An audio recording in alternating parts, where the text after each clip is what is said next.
Bonjour, j'espère que vous allez bien. Je me présente, c'est Rovaga, développeur full stack et gérant du cabinet CP. J'espère que vous allez vous abonner, partager ce petit tuto qui serait de héberger un code sur GitLab et le déployer sur Vercel. Alors, sans tarder, nous allons rapidement démarrer. Nous allons poser la question, c'est quoi GitLab?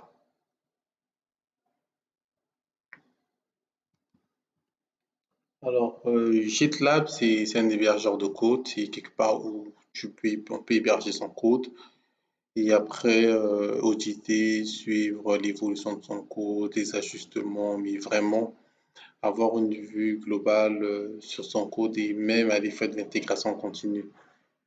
GitLab est gratuit, donc avec la version gratuite, vous pouvez faire une bonne partie de ce que vous avez besoin et, euh, et vous pouvez carrément travailler. Alors, rapidement, nous allons héberger notre premier code sur GitLab. Donc, je vais juste rentrer par un lien déjà enregistré. Parce que simplement, si on partage les procédures, on a des projets qu'on ne peut pas citer. Alors, rapidement, c'est la même procédure, hein, vous ouvrez un compte et puis vous allez créer ce nouveau projet. Et on va créer un projet free. On va l'appeler par Deploy on Vercel. Voilà. Donc voilà, je clique sur Deploy on Vercel. Je vais créer le projet et là, vous avez le projet créé. Donc, ce que je fais maintenant, c'est que je vais mettre le projet sur mon PC, faire le dossier. Donc, j'ai pris un dossier CDNA ici et ici, je vais ouvrir mon terminal et je vais faire un git clone. Hop. Et là, en quelques instants, vous aurez, il va importer déjà le dossier. Donc, au niveau de ce dossier, je peux tout faire. J'ai déjà un dossier Nuxt, mais ce que nous allons faire, c'est que rapidement, nous allons voir pourquoi Nuxt. Alors, Nuxt, c'est une solution front-end, euh, comme, euh, comme Next, comme Angular, mais ils partent sur des frameworks de base. Donc, Nuxt, c'est du Vue. Next, Gatsby, c'est du React et Angular, c'est du Angular. Donc, vous pouvez venir sur Get Started et récupérer ici les éléments. Donc, ce qu'on va faire, c'est qu'on va déjà, j'ai un projet Linux qui est déjà qui est déjà téléchargé. Je vais le mettre le temps qu'on puisse télécharger le fichier. Le temps qu'on puisse télécharger le fichier, je pourrais ajouter je pourrais vous montrer comment vous pourrez mettre un truc. Donc, déjà ici, là, on a mis tout notre dossier Nuxt.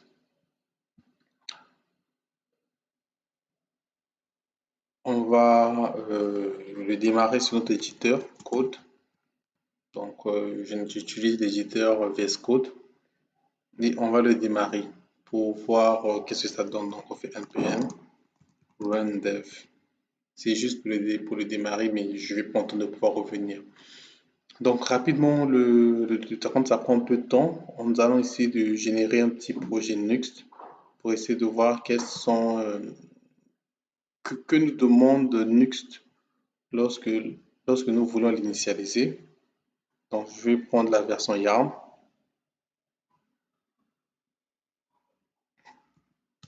Appelle par test. Alors, rapidement, il va prendre. Il va installer euh, tout ce qui est périphérique.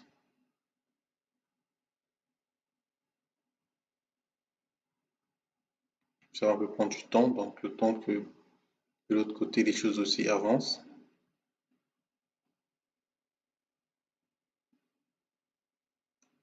Ok, donc je pense que là il est installé. Alors, ok. Le nom du projet. Alors, c'est un projet JavaScript ou TypeScript. C'est là que vous choisissez. Vous êtes sur un packet manager, donc un gestionnaire de dépendance YARN ou NPM. J'utilise généralement YARN. Alors, des UI Framework, c'est tout ce qui est au niveau du CSS. Bon, les deux les plus connus, c'est Bootstrap et Tailwind.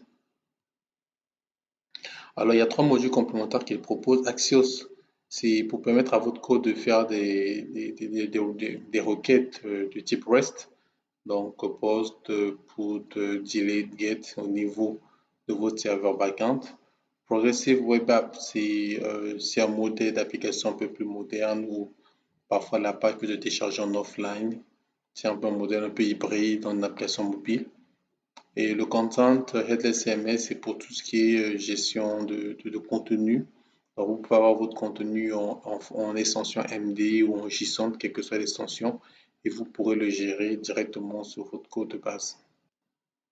Alors, de Lighting Tools, c'est tout ce qui est qualité de code, parce qu'il y a beaucoup de gens qui codent dessus, et ils se souviennent des projets auxquels vous aimeriez que le code soit de bonne qualité. Donc, là, vous ajoutez tout ce qui est qualité de code. Donc, il va vérifier la qualité de code pour s'assurer que le code est propre avant de pouvoir le committer sur votre Jeep et avant de pouvoir le déposer sur votre hébergeur. Alors, le testing framework, c'est tout ce qui est test. L'objectif, c'est simplement d'avoir une vue, de voir est-ce que votre code a été correctement implémenté, il n'a pas de souci. The rendering mode, il y a l'universal, le Server SSG. Je pourrais expliquer prochainement, c'est ce qu'on va prendre. Il y en a le single page app. Alors, le deploy target, vous avez le serveur qui est en Node.js hosting. Vous avez le static Jamstack hosting. On a une vidéo déjà précédente qui parle pourquoi aller sur la porte Jamstack qui offre beaucoup d'avantages. Et par rapport à la vidéo, c'est qu'une suite, donc nous allons utiliser une approche statique. Donc, tout ce qui est là maintenant, c'est du development tool, donc des éléments de développement recommandés sur GitHub.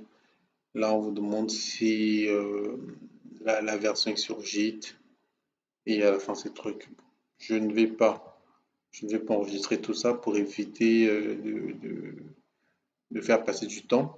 Donc, si vous allez juste remarquer au niveau d'ici, déjà, nous avons Ion, donc nous avons un truc et nous avons notre code ici. Donc, il faut dire que je l'ajoute parmi les éléments. Vous allez vous poser la question pourquoi j'ai fait npm dev. Généralement, si vous allez remarquer dans le tuto, hein, on fait yarn dev.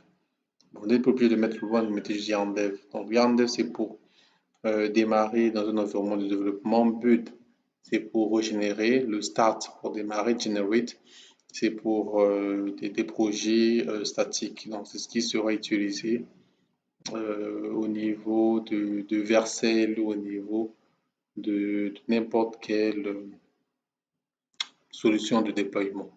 Donc là, nous avons mis le code et déjà, il a généré sur un URL 3000. Donc, je vais faire tout localhost 3000. Et là, vous avez déjà l'appli. Donc, maintenant, au niveau de l'appli, au niveau de la page, ici, vous allez voir que le index, c'est la première page. La page prend tutorial. Tutorial est qu'un component. Bon, à partir du nouveau Nuxt, vous n'êtes plus obligé de définir le lien du component. C'est juste des composants, un truc. Et ce que je peux faire ici, je peux juste dire par exemple Welcome to the Nuxt application for code next Africa. Alors, j'enregistre. Quand j'enregistre, il y a du hold loading, donc recherche rapide. Directement Welcome to the hold et je peux enregistrer. Donc, je peux faire un commit au niveau de mon code. Je vais mettre init next. Et il va prendre, il va enregistrer le projet sur Nuxt. Et quand je finis, je peux hop, le déployer. Donc, déployer le projet sur Nuxt, je le fais monter sur le serveur. Et quand je le fais monter sur le serveur, vous allez remarquer qu'au niveau des activités, on pourrait voir ce qui s'est passé. C'est ça la force aujourd'hui d'utiliser des solutions comme GitLab ou GitHub qui, qui permet largement voilà, c'est GitHub, c'est un concurrent à GitLab qui permet d'enregistrer. Donc, si je regarde très bien, alors mon code est déjà monté et qu'au niveau de mes activités, vous allez voir que voilà, il y a eu un push à l'instant et puis si je mets ici, ben, voilà, ben, j'avais tout le code qui était modifié. Je peux voir les fichiers, je peux changer, je peux modifier, je peux faire, faire tout ce que je souhaite hein, sur les fichiers, causer avec la personne, faire merge request, mais ça c'est toute une vidéo qui est assez importante qui peut me permettre de le faire. Donc là déjà nous avons tout notre code qui est là, mais maintenant il faut maintenant le déployer pour l'envoyer chez notre client. Alors, première chose, je vais rapidement voir c'est quoi Vercel. Alors, Vercel, c'est une solution qui permet de déployer très rapidement votre code dessus. Donc, vous avez du code et automatiquement, il intègre, il y a de l'intégration continue. Ce qui fait que vous pouvez par exemple dire que lorsque mon code est modifié à telle étape, on a modifié le code, donc par exemple la branche main, automatiquement qu'il puisse déployer dessus. Dans l'approche classique avant l'intégration continue, on avait des fichiers faciles là où il fallait faire des copies-coller, copies-coller. Et on sait que c'est pas du tout facile. Alors rapidement, je vais me connecter sur Vercel. J'ai déjà ma page de connexion. C'est comme je le dis toujours, c'est pour quelque chose de protéger les projets que nous travaillons déjà. Donc là, vous avez, vous avez, voilà, Deploy on Vercel. Donc je vais juste importer le projet.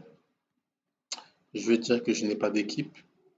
Alors la configuration du projet, c'est classique, but, mais là par contre, je fais npm run generate.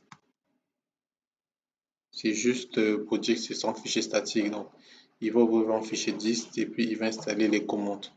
Au niveau des variables, d'enregistrement, des variables environnement, vous pouvez définir des différentes variables pour permettre que votre code puisse récupérer des variables. Un exemple très souvent, c'est pour savoir est-ce que mon code est en prod, en pré-prod ou en feature ou en mode test. Donc, vous pouvez juste ces variables d'environnement et le lier à une branche. Donc, je vais déployer. Donc, quand je vais déployer, automatiquement là, il va lancer la procédure. Donc, fetching source code, skipping build cache, cache, building and upload, build output. Donc, vous aurez déjà les différentes étapes. Normalement, si les étapes ont été bien faites, vous aurez votre code assez bien déployé.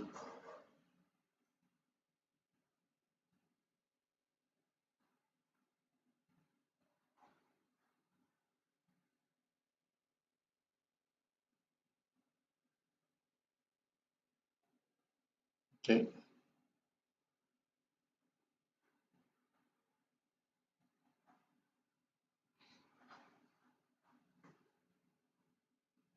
Donc, voilà, c'est déjà le but qui est déjà passé.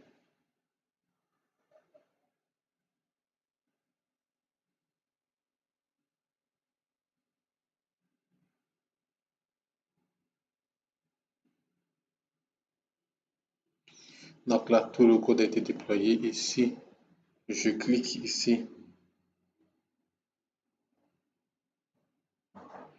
Je clique ici pour visiter le code et vous allez voir que ok,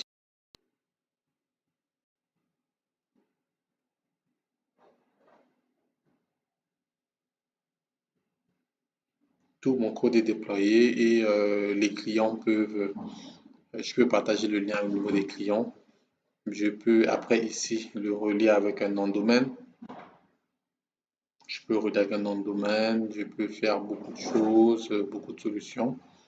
Et il y a un point qui est très important au niveau de Verset, c'est que toute modification va générer automatiquement. Donc, par exemple, comment tout truc look at de medium. Je vais par exemple modifier comme ça. je modifie dans la signifie que je suppose qu'il y a eu une modification dans le code, j'enregistre et je le fais monter au niveau de mon hébergeur.